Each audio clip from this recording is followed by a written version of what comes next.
வணக்கம் மேம், எங்கேருந்து வரீங்க? நான் கோவை பாப்பநாயக்கம்பாளையத்துலேருந்து வரேன். என் பேர் கிரிஜாலக்ஷ்மி. நான் லேப் டெக்னீஷியனாக இருக்கேன். இந்த ஃபுட்டு இன்றைக்கி சாப்பிட்டது சூப்பராக இருக்குது. அல்வா வந்து அடிச்சுக்கவே முடியாது.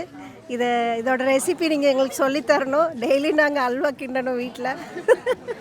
அப்புறம் பொங்கல் சூப்பர், பாசிப்பயிறு அதை விட சூப்பர். இந்த இயற்கை ஃபுட்டை வந்து ரெகுலராக ஃபாலோ பண்ணோம். இதுதான் என்னோடய ஆம்பிஷன் இன்னையிலேருந்து.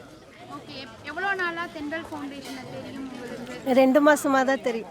ஓகே, இந்த 2 மாதத்தில் 1 மாதம் கரெக்டாக நிறைய மாற்றம். இதுதான் 2வது மாதம். ஓகே, போன இன்னர் மைண்ட் கிளாஸ்க்கு வந்தேன். இப்போ செகண்ட் இன்னர் மைண்ட் கிளாஸ்க்கு வந்திருக்கேன். கண்டிப்பாக நிறைய மாற்றத்தை பார்ப்பீங்க எங்கிட்ட. ஆழ்மான பயிற்சி எப்படி இருக்குது? சூப்பராக இருக்குப்பா. இப்போது இனிமே புதுசாக வரக்கூடியவங்களுக்கு நீங்கள் என்ன சொல்ல நினைக்கிறீங்க இந்த பயிற்சியை பற்றி? இல்லை, உணவை பற்றி கண்டிப்பாக இதை ஃபாலோ பண்ணணும். என்னால் முடிஞ்சது என் வீட்டில் முதல்ல நான் ஃபாலோ பண்ணுறேன். அடுத்து என் பக்கத்தில் இருக்கவங்களுக்கு ஆட்டோமேட்டிக்காக என்னை தேடி வரவங்களுக்கு நான் சொல்லித்தருவேன். நன்றி.